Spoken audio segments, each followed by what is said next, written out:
Hello everyone, welcome back to my channel. I hope you're all doing well. Today we are going to talk about one of the most famous poems in English literature. That is Elegy Written in Country Churchyard by Thomas Gray. Before we delve into the poem, we should know a little bit about Thomas Gray. Well, Thomas Gray is known as one of the transitional poets. Why? Because he was writing at the time when the Augustan period was coming to an end and the Romantic period was about to begin. Both the characteristics of Romantic poems as well as the neoclassical poems. Thomas Gray was a great scholar, a teacher, as well as a writer. Though he was quite famous, he only published 13 poems in his lifetime. Probably he was very much self-critical and he thought that his poems were not great enough. This poem he started to write in the year 1742. After the death of one of his closest friends, Richard West. The theme of this poem is death and the inevitability of death. So he was not very keen on publishing this poem, but his friend Horace Walpole made him or insisted him to publish this poem.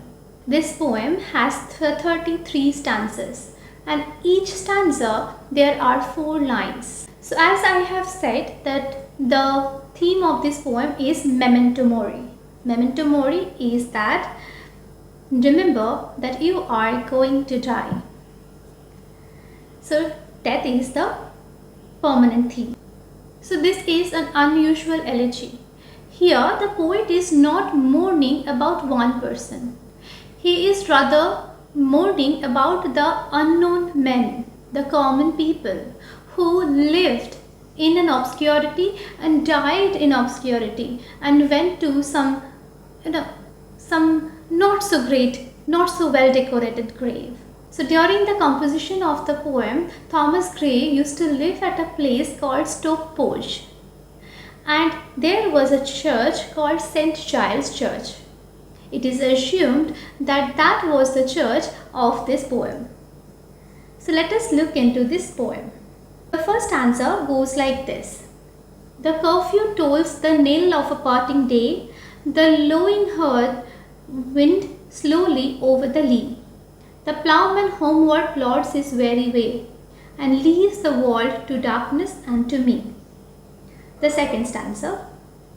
Now fades the glimmering landscape on the side, and all the air a solemn stillness holds, save where the beetle's wheels his droning flight, and drowsy tinkling lull the distant folds.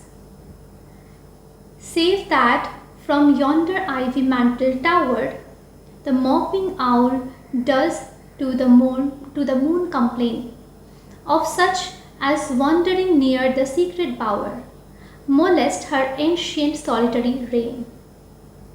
In this poem, the speaker is taking a stroll in the evening. So in these first 3 stanzas, we see that he is describing that evening, the beauty of that evening to us. This poem is in the pastoral setting, but there is no pastoral characters introduced. The stanza 1 begins with a curfew. What is a curfew? A curfew is the bell ringing. So somewhere in the distance he can hear the church bell tolling. This church bell announces that it is evening. So after that he gives a typical picture of a rural setting.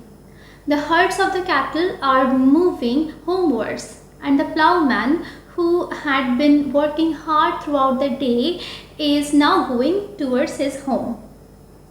Here we find a classical example of transferred epithet. What is an epithet? An epithet is an adjective, and this epithet, the adjective very, is placed in front of way but describing the quality of the plowman. So now it is the descending darkness. There are very little noise that can be heard. So the only sound that is disturbing the solemn silence of the evening, that is those of the beetle. Another sound that can be heard is the twinkling of the bells of the cattle. And the word folds, it means an enclosure where sheep are kept. So the sound is drowsy and distant. He cannot hear it clearly. The next sound he hears is that of a moping owl. The owl is sitting in the tower mantled, or we can say cloaked, with ivy. The owl is complaining to the moon. What is the owl complaining of? The owl is complaining that her nightly reign is disturbed by the presence of the speaker. So the owl is the solitary ruler of the night, but that is disturbed by the speaker, so the owl is complaining. Let us move on to the next stanza. Beneath those rugged elms that yew trees shade, where heaves the turf in many a mouldering heap, each in his narrow cell forever laid, the rude forefathers of the hamlet sleep. The breezy call of the incense-breathing morn, the shallow twittering and the straw-built shed, the cock's shrill clarion, or the echoing horn, no more shall rouse them from their lowly bed. So the speaker now walks in a cemetery. In this cemetery, people are buried. He is standing in this graveyard, and the usual trees which can be seen in the graveyard of England are yew and elm. Both these trees are the symbol of death and mourning. Under the shade, he spots a few mounds. Under the mounds, there are the remains of the dead people of this village. He compares one grave to one cell. In each cell, there is one dead body of a person of this village. So the words which can be a little difficult to understand are hamlet. Hamlet means rural village. And also the word rude. Here rude means unpolished or uncouth. So in these graves, the unpolished or not so educated forefathers of these hamlets are lying in their forever sleep. So all these people were gone far away from this world, and nothing can bring them back. He then lists a few sounds that can be heard in the morning. Those are the swallows twittering, as well as the cock's clarion, that is the cock's call, and the horn of the hunters, and the gentle cool breeze. But none of these sounds will rise these people from their eternal sleep and from their lowly bed. Why the beds are lowly? Because the beds are actually in the mud, or it is under the ground. Let's move on. For them no more the blazing hearth shall burn, or busy housewives ply their evening care. No children run to lift their sire's return, or climb his knees the envied keys to share. Oft did the harvest to their sickle yield, their furrow oft the stubborn glebe hath poked. How jocund did they drive their team afield, how bowed the woods beneath their sturdy stroke. He now paints a very heartwarming picture. These people who are lying are going to miss all the domestic pleasures of life. Remember, in the first stanza, he described one tired plowman going homeward. Well, what happens after the plowman reaches home? the housewife who would keep one hearth blazing, and as soon as he reaches home, she would be very busy to take care of him. And his children would come running, and they would try to climb up on his knee, and the person who would reach first would receive a kiss from him. Hence the kiss is described as envied kiss. Unfortunately, these pleasures will no longer be available to these people who are lying in their lowly beds. Now he talks about these people and how hardworking they were when they were alive. They used to toil long in the field, and during the time of harvest, the crop would bend down in front of their sickles. They would break the hard rocks. Here the word is used as glib. So maybe after the winter, the mud is hard and they have to break the ground in order to sow the seeds. The next word here, it is described as like team. Team here means the team of oxen. These people would drive their oxen in the field in order to sow the seeds. So they would collect the firewoods, and big trees would bow down in front of them or bend down to their strength. But these people now have no strength left. They have no comeback to this world, and they have lost all their pleasures of this simple life. Moving forward. Let not ambition mock their useful toil, their homely joys and destiny obscure, nor grandeur hear with disdainful smile the short and simple annals of the poor. The boast of heraldry, the pomp of power, and all that beauty, all that wealth ever gave, awaits alike the inevitable hour. The paths of glory lead but to the grave. Now he talks about the poor people and how uneventful life these people had. He now addresses the rich people, the ambitious people, who might make fun of these poor and unknown people. He wants these people, the rich people, not to mock these poor people. These people toiled throughout their lives, and their toiling was so useful as they fed so many people. So here the word that might be a bit difficult is homely, that means ordinary, and the word grandeur refer to the people who belong to the aristocratic background.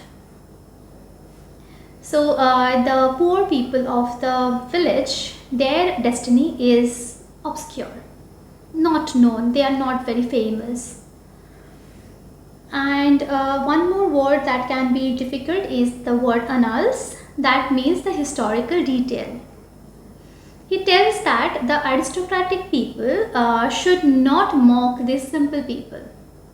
There is another word, heraldry, that is the sign of being born in a noble family. He said that the pride of heraldry, like the pride of being born in a noble family, the beauty, the power, the wealth, nothing will last. Everything will be snatched away by death. So when someone is glorious, someone is powerful, they start to feel that they can obscure death. But that is not the case. Death will come, and death is inevitable. Death will come, and it is the ultimate truth. So everyone will end up at the same place, like under the cloak of death. Moving on. Nor you, ye proud, impute to these fault. If memory of their tomb no trophies raise, where through the long drawn aisle and fretted vault the pealing anthem swells the note of praise. Can storied urn or animated bust back to its mansion call the fleeting breath? Can honor's voice provoke the silent dust, or flattery soothe the dull cold ear of death? So he continues with the same line where he ended the previous stanza. He actually in his lifetime mingled with a lot of people from the aristocratic background, and probably he knew how those people would make fun of these poor, unknown, not so famous people of the village, and how they would treat them. He directly addresses to those aristocratic people and warn them not to blame these people for not having great tombs on their graves. And there is the word urn. Urn is a marble container where the ash is stored. And the word bust, it's a statue of a person till his or her chest. He says that all these poor unknown people of the village, they do not have rich carvings of on their tombs, but lack of those things should not be mocked.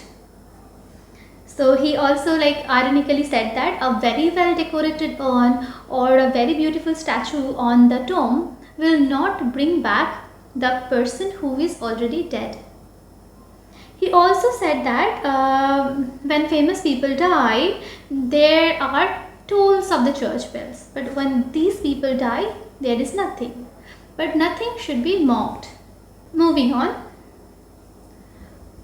Perhaps in this neglected spot is laid some heart once pregnant with celestial fire, hands that the rod of empire might have swayed, or walked to ecstasy the living lyre. But knowledge to their eyes her ample page, rich with spoils of time, did never unroll. Chill penury repressed their noble rage, and froze the genial current of the soul. He already mentioned that these people should not be mocked. Maybe.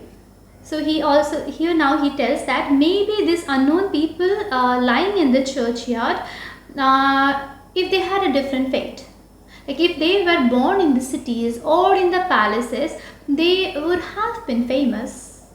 Who knows? So they have the opportunities denied to them. He said that these people must be having immense capacity, but only they could not show them, or they could not get the opportunity to flourish their capacities or their capabilities. He said that there could be among the dead people who are lying in the churchyard, there could be some great religious leader, or there could be a person who has the capacity to rule the nation, or these people, one of these people could be the great administrator, or someone could be a great soldier. So they could have controlled the nation, they could have held their notion to their sway. There could have been people with the capacity to compose music or to sing well. Who knows? But knowledge did not reveal herself to them. Knowledge is the information or the experience or the education. These people did not receive any formal education, so their talent could never flourish. So they perhaps they had some aspiration to do mighty things, but they were not given a chance due to poverty. The word here used for poverty is penury. So in short, they might have been writers, singers or sculptors, but poverty froze their opportunity, and they lived and died as unknown people. Going forward, we see he says, Full many a gem of purest ray seen, the dark unfathomed caves of ocean bare. Too many a flower is born to blush unseen, and waste its sweetness on the desert air. Some rich Hampden that with dauntless breast the little tyrant of his fields withstood. Some mute inglorious Milton here may rest, some Cromwell guiltless of his country's blood. He says that in the caves of ocean, in the deep, dark, bottomless ocean, there might be some pure gems. So those gems might be very pure, very precious, but we don't or we can't see them, or we can't know the preciousness of those gems. Also, in the same line, he says that there must be some beautiful flowers in the remote desert, but we are not there. Nobody can see those flowers, and they just go unnoticed. So the comparison of these two things are with those unknown people of the village who lived a very simple life. They never got the opportunity to do something extraordinary or to do something to be very famous or come in notice, and they lived this simple life and they died in obscurity, and they are now lying in the lowly grave. So in the next stanza, he talks about a few names, that they are Hampden. Hampden is a great political leader, and he talks about Milton. Milton is a poet, and Cromwell, who is a Puritan leader. So he said that there might be potential among these people of Hampden, who might have seen the feudal lord as a tyrant, and who might have fought with this person, because that is the utmost thing he can do. He also says that the person who has the Cromwell-like quality, who is now lying dead in this churchyard, that person is guiltless, because the original Cromwell is guilty of the death of the king. These people could have been the great orators, and the senates could have been applauding, listening to them. They could have become great soldiers, gone to battles, and they could have gotten wounded. But all these things did not happen. These people could have been the kings, or they could have given the people so much comfortable life with great administration system. But these people did not do that. They could not have made a history, and all these capacities, all this potential just died with them, and all those great things which these people could have achieved were forbidden to them forever. Going forward, we see their lot forbade, nor circumscribed alone their growing virtue, but their crimes confined, forbade to wade through slaughter to a throne, and shut the gates of mercy on mankind. The struggling pangs of conscious truth to hide, to quench the blushes of ingenuous shame, or heap the shrine of luxury and pride with the kindled at the muse's flame. So just like virtues and fame, those were denied to these people, also crimes were denied to these people. They lived in this remote hamlet, and so they were exempted from killing people to rise to power. They were exempted from doing all the evil things. They did not have to become merciless. Sometimes the heroes have to do merciless things in order to gain power. And they did not have to do the killing, burning of villages, or torturing other people. They did not have to be dishonest in order to keep their powers. So they did not have to go through any shameful experience, or they did not have to suffer insult in order to retain power.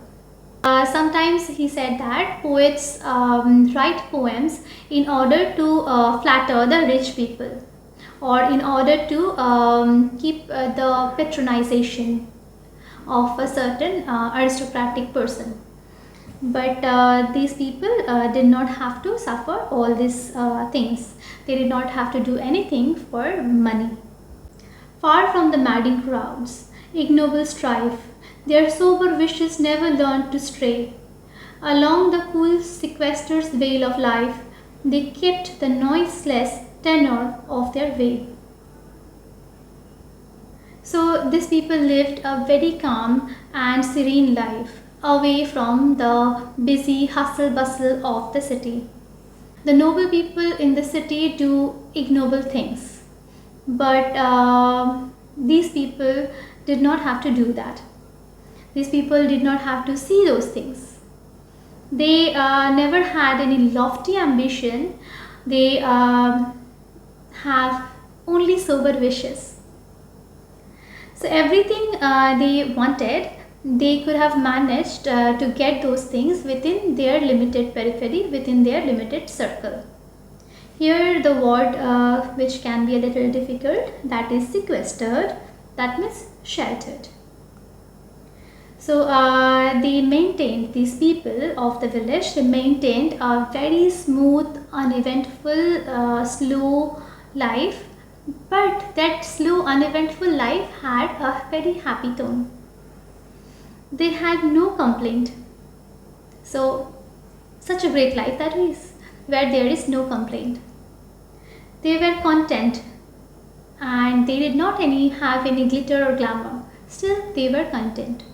Yet, even these bones from insult to protect, some frail memorial still erected nigh, with uncouth rhymes and shapeless sculpture decked, imploring the passing tribute of a sigh.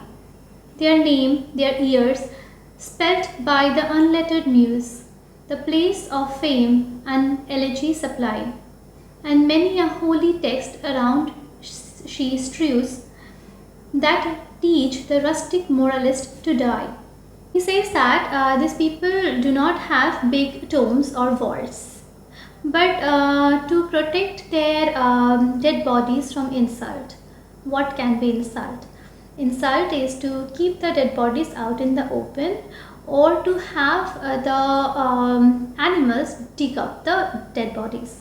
So to protect these dead bodies from the insult or the disrespect, there are a few small attempts made in order to protect that in order to protect those dead bodies from disrespect. There were no big tombs or vaults, so there are some frail memorials, not elaborate but great and frail. There are also some rhymes or some epitaphs, so there are some attempts to mark these graves. Also, these graves were decorated with some shapeless statues. So when one sees these graves, he remembers these people, and he heaves a sigh. These people, they do not have mausoleums, and nobody writes elegies, though they have one unlettered muse like a local poet, and a few memorable memoirs were written. Also, a few lines were written from the Bible on the tombs. Moving on. For who, to dumb forgetfulness a prey, this pleasing anxious being ever resigned, left the warm precincts of the cheerful day, nor cast one longing lingering look behind. On some fond breast the parting soul relies, some pious drops the closing eye requires. Even from the tomb the voice of nature cries, even in our ashes live their wonted fires. He asks a very pertinent questions. He asks, who likes to succumb to forgetfulness? Nobody. Is there any person, he asks that, is there any person who would die happily and willingly? Everyone likes to look back, and when death approaches, everyone wants to look back and see that that he is being mourned, because he knows that he is no longer coming back. He says that whether it is a rich person or a poor person or a powerful or powerless person, no one likes to be forgotten, even if that person is about to die. So when a person dies, he wants to be remembered by the close people, the people of maybe the friends or the family. Here the word is there like pious drops, that is the tears. When a person is closing eyes forever, he likes to see tears in the eyes of the people he loves, because these tears make him feel that he is not forgotten and he will be remembered, and also he will be missed, he will be loved. Even after death, the souls expect the livings to do something about them. This is mentioned for the after death ritual. So it is very difficult for a person to just cut all the ties and move to another world. For thee, who mindful of the honored dead, dost in these lines their artless tale relate. If chance by lonely contemplation led, some kindred spirit shall require thy fate. Haply some hoary-headed swine may say, oft have we seen him at the peep of dawn, brushing with hasty steps the dews away, to meet the sun upon the upland lawn. There at the foot of yonder nodding beech that reads its old fantastic roots so high, his listless strength that noontide would he stretch, he pour upon the brook that babbles by. After all the statement he made about all the other people in the village, he comes back to himself. He asks, who is mindful to this unhonored death? He himself, who is spending so much time to think about these unknown people. So he says that he wants to narrate their tales in some artless manner. So someday he hopes that somebody like him, a kindred spirit he mentioned here, will come about these ordinary people and would come to inquire about him, because he has written about those people in this artless manner in this poem. So when that person will come and inquire about him, he said that a hairy-headed swine, that is a villager, an old man whose hair has gone grey. He says that if questions are asked about him, some hairy-headed villager would answer that he could see, like the poet or the speaker, in the early morning, walking hastily up the land as if he wants to meet the rising sun.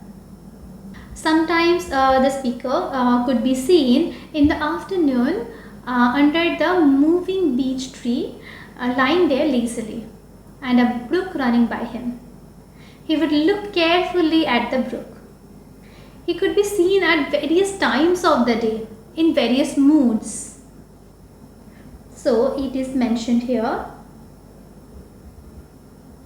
Heard by yon wood, now smiling as in scorn, muttering his wayward fancies, he would rove, now drooping, woeful man, like a one forlorn, or crazed with care, or crossed in hopeless love. One morn I missed him on the customed hill, along the heath, and near his favourite tree. Another came, nor here beside the rill, nor up the lawn, nor at the wood was he. So this person, when he inquires about the poet and this hairy-headed villager, would say that he could be seen in various moods along the day.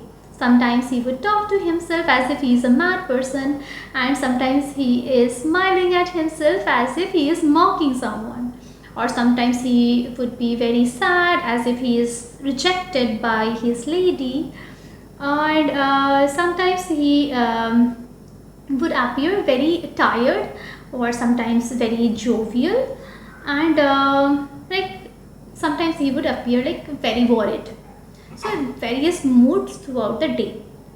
So after a few days passed, and this person says that the poet was no longer be seen at his regular places, and the next day also was he missing, and the next day also.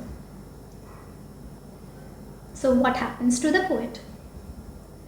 The next with dirges due in sad array, slow through the churchway path we saw him borne. Approach unread, for thou canst read the lay, graved on the stone beneath you aged thorn. So the poet describes his own death. After a few days, when he was missing at his regular spot, the people go on looking for him and discovered him dead. And he was borne to the grave. There is a word, dirge, it means the mournful song. So his grave, like the poet's grave, could be found there, and there would be something written. So the speaker is telling that one fine day he will also die. He also cannot get away from death.